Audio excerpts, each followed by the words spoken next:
சுவடுகள் நேயர்களுக்கு காலை வணக்கம். நண்பர்களே, இப்பொழுது நாம் தமிழ்நாட்டில் இருக்கிறோமா இல்லை உத்தரப்பிரதேசத்தில் இருக்கிறோமா என்று நினைக்கும் அளவிற்கு இந்த 15-18 நாட்களாக சட்டம் ஒழுங்கு எல்லாம் சீரழித்து கிடக்கிறது. எங்கு பார்த்தாலும் கொலை, கொள்ளை, கற்பழிப்பு, சிறுமிகள் கற்பழிப்பு என்றெல்லாம் நடந்து கொண்டிருக்கிறது. அதே மாதிரி அதாவது ரவுடிகளுக்கு இடையே மோதல்கள் இப்படியெல்லாம் நடந்து கொண்டிருக்கிறது. இந்த சமயத்தில் கோவையில் நாம் யாரும் எதிர்பார்க்காத வகையில் மாடு அறுக்கக்கூடாது என்று போலீஸார் திடீரென்று வந்து தடை சொல்லி அங்கே இருக்கிற மாடுகளெல்லாம் நாங்கள் கோசாலைக்கு கொண்டு செல்வோம் என்று சொல்லியிருக்கிறார்கள். இது எப்படி நடந்தது என்றால், காதர் என்பவர் அவர் வருடம் ஏழைகளுக்கு மாடை அறுத்து அந்த பிரியாணியை எல்லாருக்கும் கொடுத்து ஏழைகளுக்கு கொடுத்து உதவுவது அவரது தொன்று தொட்ட வழக்கமாம்.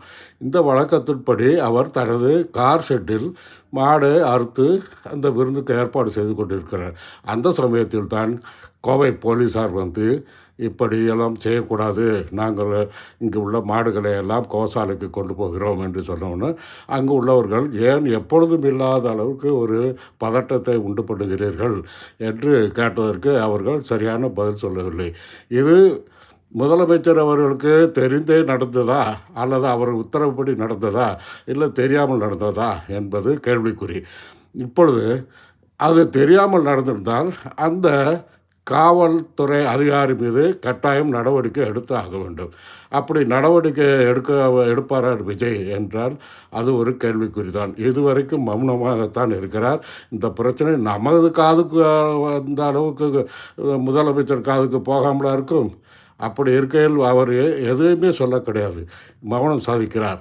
அதனால் இப்பொழுது கோவையில் இந்த மாடர்ப்பு நிகழ்ச்சிகள் எப்படி நடந்திருக்கிறது.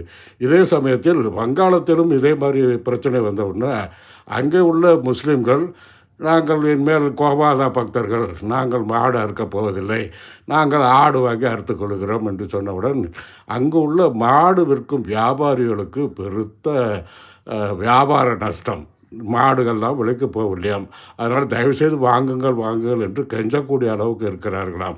இப்படி ஒரு சூழ்நிலையை உருவாக்கி இருக்கிறார்கள் இந்த நாட்டில்.